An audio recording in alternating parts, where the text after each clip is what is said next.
Pag-usapan natin ang career stages ng PPST. These are beginning teachers, proficient teachers, highly proficient teachers, and distinguished teachers.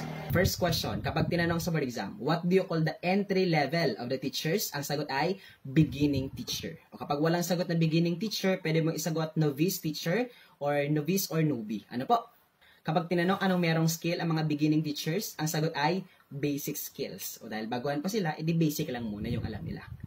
Another characteristics pa ng mga beginning teachers, sila yung palagi nagsisik ng assistance coming from their superiors. Sila yung palagi nagtatanong. O syempre, dahil baguhan sila, konti pa yung alam nila, so palagi sila nagtatanong. Ano? O basta unang pasok mo sa DepEd, ang tawag sa'yo beginning teacher. So mag-teacher 1 ka man, mag-teacher 2, o basta unang pasok mo sa DepEd, ang tawag sa'yo ay beginning teacher.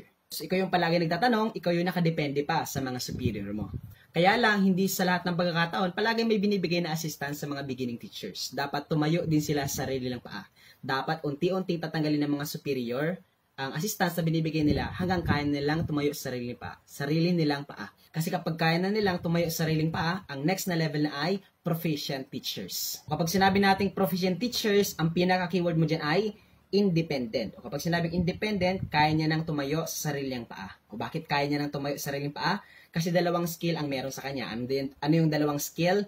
Basic skills and complex skill. O dahil merong basic at saka complex, edi buo na yung teacher. O kapag buo na siya, edi kaya niya nang tumayo sa sarili niyang paa. Ang tawag din ay proficient teachers. Keyword, independent. Ano yung learning? Discovery learning. Next stage, third stage, highly proficient teachers. Pag sinabing highly proficient teachers, ang pinaka-keyword mo dyan ay mentorship. Ano po? So, sila talaga yung nagbibigay ng mga mentoring sa mga beginning teachers. So, example dito sa school ay yung mga tinatawag natin na master teacher at head teacher. O kaya nga, di ba, lahat ng mga department, meron yung master teacher at head teacher. So, sila yung nagbibigay ng assistance sa mga beginning teachers. Kasi sabi nga, with great power comes with great responsibility. So, pag sinabing highly proficient teachers, so ito naman yung nagbibigay ng mentorship. And finally, number 4, the last stage and the highest stage in the PPST career stages ay yung tinatawag natin na distinguished teachers. From the word distinguished means high ang authority. So, ito na yung mga tinatawag natin na school leaders and highly accomplished individuals, particularly in education. O kaya nga, di ba, sa mga graduation ceremony, for example, kapag ginamit na ng MC yung word na distinguish or distinguish, it means that the person who is being introduced on the stage is someone that is very accomplished or leader na in education. O example yan, mga principal, mga school leaders and mga supervisors, superintendents. Okay, sige, i-recap ko lang yung mga sinabi ko. O kapag tinanong, anong tawag sa entry level ng mga teachers? Ang sagot natin ay beginning teachers. Pag walang sagot na beginning, pwedeng sagot novice teacher. Anong skill na meron sa kanya? Basic skill. Dahil baguhan, basic pa lang. At sila yung palagi nagtatanong, seek assistance. Kasi baguhan, edi konti pa ang alam niya.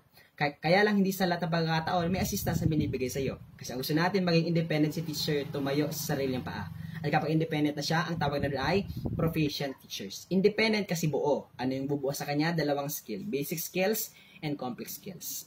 Next one, third level, highly proficient teachers. Anong characteristics ng highly proficient? Tinatawag siyang mentorship. O sila yung nagbibigay ng mentoring sa mga baguhan na teacher. Example niyan, mga master teachers and mga head teachers.